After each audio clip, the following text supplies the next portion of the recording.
Hello everyone, first of all welcome to my YouTube channel. In this video हम देखने वाले हैं कि कैसे हम ओएमसी के रिएजेंट है, जैसे आपका हमारा कौन किसके लिए है, ये एमएससी केमिस्ट्री स्टूडेंट्स के लिए है। कई स्टूडेंट्स की मेल आ रही थी और कौन सा कर रहे हैं हम, ऑर्गेनोमेटालिक और रिएजेंट को कैसे आपको लिखना है एग्जाम्स के अंदर। जैसे आप देखते हो कि रिएजेंट का एक सेपरेट आपका पेपर होता है एमएससी एग्जाम्स में, तो वहाँ पे आपका क्या कुछ है, जैसे ऑर्गेनोमेटालिक रिएजेंट है, अब हमारे पास नोट्स हैं, हम अपने जैसे बताएंगे कि कैसे आपको अटेम्प्ट करने हैं। तो जैसे हमारे कौन ऑर्गेनोमेटालिक रिएजेंट में हमने इसमें क्या क्या लिख रखा है, आपका ऑर्गेनो आयोडीन्स भी लिख रखा है।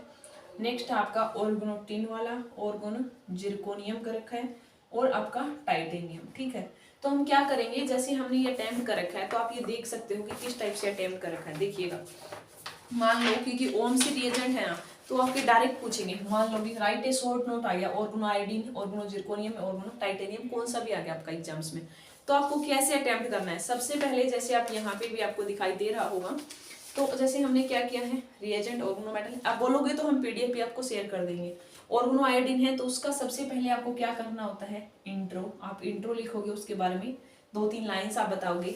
फिर आप उसकी क्या करोगे, प्रॉपर्टीज के बारे में एक्सप्लेन करोगे, क्या प्रॉपर्टीज होती हैं। नंबर 3 आपका स्टेप रहेगा आपका प्रिपरेशन का, आप कैसे प्रिपेयर करोगे। उसके लिए आप 3-4 रिएक्शंस ऐड कर सकते हो, ज्यादा मार्क्स में है, 5 मार्क्स में है तो 2 रिएक्शंस ऐड कर सकते हो। तो प्रिपरेशन आपने एक्सप्लेन कर दी। उसके बाद आप इसमें क्या करोगे, उसके यूजेस बताओगे कि क्या यूज होता है आपका। ठीक है, यूजेस के बाद मान लो कि ये कोई ऑक्सीडेशन वगैरह करवा रहा है, रिडक्शन करवा रहा है, कैटालिटिक रिएक्शंस है, तो उसको स्पेशल नाम देके फिर आप उसकी एक एग्जांपल दे सकते हो, तो थोड़ा अच्छा रहेगा उसके लिए। तो आप ऑक्सीडेशन वाला स्टेप भी कर सकते हो।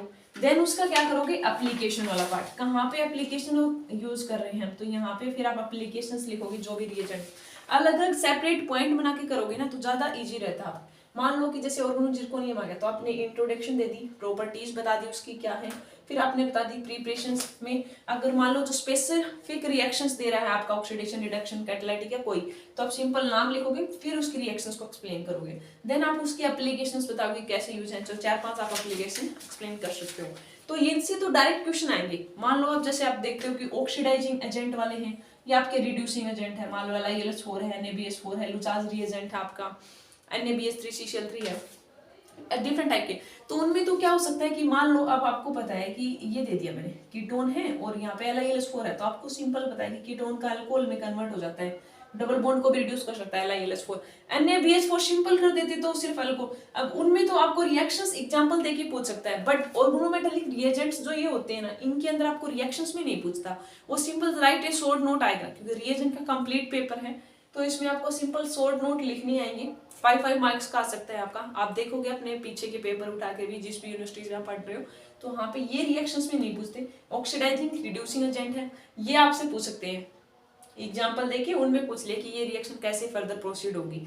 ठीक है, जैसे गिलमेंस रिएजेंट है तो वो भी इस टाइप से पूछ लिया, बट इनमें साइड शॉर्ट नोट आएगा, तो इसको आपको इस टाइप से एक्सप्लेन करना है। कई स्टूडेंट रिक्वेस्ट करे थे मैम रिएजेंट वाले पेपर है, तो वो भी थोड़ा सा बताइए कैसे करना है हमें तैयार। तो आपका क्या करोगे, आप इंट्रोडक्शंस है, प्रॉपर्टीज है, आप उसमें प्रिपरेशंस का स्पेसिफिक नाम देके अच्छे से एक्सप्लेन करोगे, देन एप्लीकेशंस करोगे।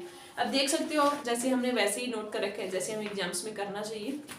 मान लो जैसे ऑर्गेनोटिन है, तो हमने सबसे पहले उसके बारे में बता दिया, प्रॉपर्टीज बता दी, प्रिपरेशंस बता दी, और उसकी आपकी एप्लीकेशंस बता दी। एप्लीकेशन में भी अब कोई स्पेसिफिक रिएक्शंस है तो उसका आप नेम ऐसे देखो मेंशन कर सकते हो। मान लो अब ये रिएक्शंस है, आपके पास टाइम है और ज्यादा मार्क्स में है, तो उसके आपके 3 स्टेप बताएं, क्योंकि कोई भी रिएक्शन को फर्दर प्रोसीड होने के लिए आपको पता है कि इनिशिएशन स्टेप होता है, एक प्रोपेगेशन होता है आपका, एक आपका टर्मिनेशन स्टेप्स होता है। ठीक है, 3 स्टेप होती हैं, तो इनको भी आप सिंपल अलग अलग लिख के फिर आप एक्सप्लेन कर सकते हो, तो वो ज्यादा बेनिफिशियल रहेगा। आपको एग्जाम में चेक करता है ना, तो थोड़ा अच्छा इंप्रेशन आता है कि बेटर वे में अगर आपने लिख रखा है, और एक ऐसे ही आप बिना कुछ पॉइंट के ऐसे लिख रहे हो थ्योरेटिकल वे से, तो थोड़ा सा आपको आपने ठीक लिख रखा है, तब भी अगर आपने इस टाइप से लिखा है तो आपको पॉसिबिलिटी है कि ज्यादा मार्क्स मिलेंगे आपको उससे।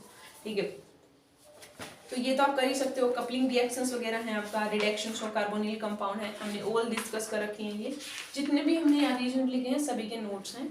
अगर ज़्यादा स्टूडेंट्स की रिक्वेस्ट होगी तो हम या तो इसका गूगल पे ड्राइव में लिंक दे देंगे, वहाँ से आप डाउनलोड कर लेना। ठीक है, या टेलीग्राम के थ्रू आप डाउनलोड कर लेना।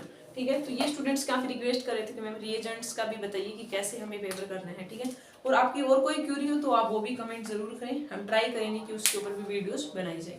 Thank you and happy learning.